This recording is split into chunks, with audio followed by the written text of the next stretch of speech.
백성을 가르치는 바른 소리라는 의미의 훈민정음. 10월 9일 한글날은 세종대왕이 훈민정음을 반포한 날입니다. 올해인 2018년은 세종대왕 즉위 600주년으로 더욱 특별한 해인데요. 조선의 네 번째 임금이자 수많은 업적을 이뤄낸 성군으로 손꼽히는 세종대왕. 세종 즉위 600주년을 기념해 만들어진 뮤지컬 1446에서는 한 인간으로서의 세종의 이야기와 그를 둘러싼 인물들의 갈등을 담고 있습니다.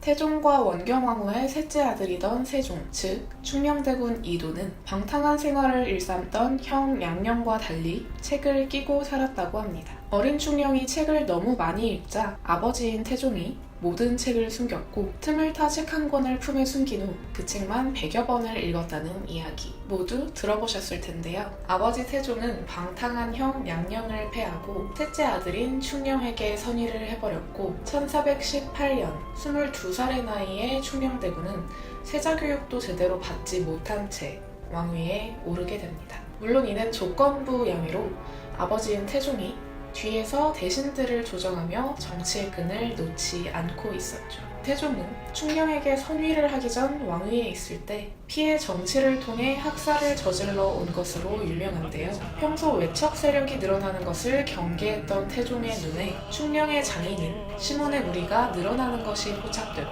태종은 사건을 조작해 사돈인 시몬을 죽여버립니다. 이 사건이 자신의 무능으로 인한 것이라 자책하던 충령은 아내인 소현왕후까지 죄인의 딸이라며 내처질 위기에 처하자 아버지에 맞서겠다는 용단을 내리게 됩니다. 그리고 이 과정에서 세종의 직위인 장영실, 세종의 호위무사인 운검, 세종의 라이벌로 등장하는 역사엔 없는 가상의 캐릭터 전해운 등과의 대립으로 인간 세종의 고뇌가 표현될 것으로 예상되는데요. 뮤지컬 1446에서 장영실은 방탕했던 세종의 형 양녕대군을 함께 연기하는 1인 2역으로 세종과 대립하는 양녕, 세종을 지지하는 장영실의 모습을 번갈아 연기할 예정입니다.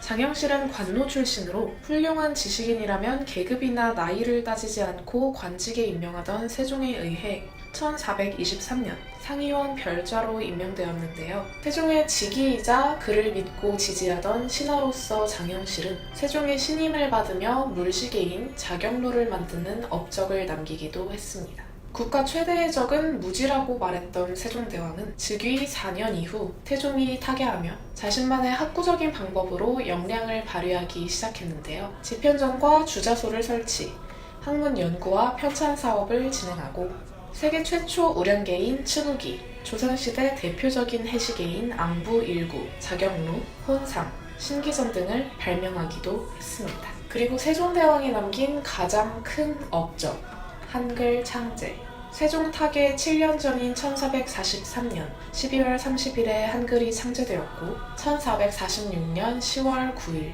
훈민정음을 반포했습니다. 그로부터 4년 후인 1450년 2월 세종은 54세의 나이로 세상을 떠났는데요. 어렸을 때부터 안지를 앓던 세종대왕은 한글 제작 당시 시각장애를 겪고 있었고 한글 반포 당시엔 시력을 모두 잃은 상태였습니다. 백성이 우리나라 말과 다른 중국의 한문을 배우는 것이 힘드니 온 백성에게 교육의 기회를 제공하고 정보를 공유하겠다는 마음 하나로 한글을 만든 것이죠. 백성을 생각하던 세종대왕의 애민 정신은 훈민정음의 천문단을 통해 드러납니다. 뮤지컬 1446에서는 이 내용을 작품 후반부 등장하는 그대 길 따르리라는 넘버에 담아냈는데요.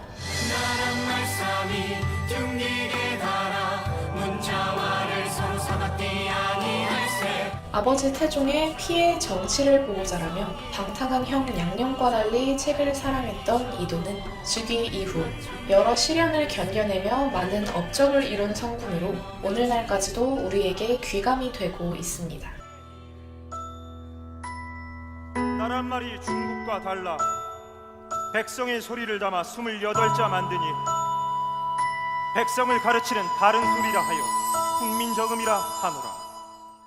뮤지컬 1446에서는 세종이 이룬 업적에 집중하기보다 태종의 셋째 아들로 태어나 왕이 될 수 없었던 이도가 역사상 가장 위대한 성군으로 불리기까지의 과정을 그려낸 작품입니다. 가장 위대한 업적이라고 손꼽히는 훈민정음 창제뿐만이 아닌 예술, 과학 등 많은 분야에서 뜻을 펼쳤던 세종대왕을 인간적인 관점에서 바라보며 피로 일군 조선 초기 세종대왕이 펼친 애민 정신을 통해 이 시대를 살아가는 우리들에게 진정한 리더의 의미에 대해 묻는 작품이 될 것으로 기대됩니다.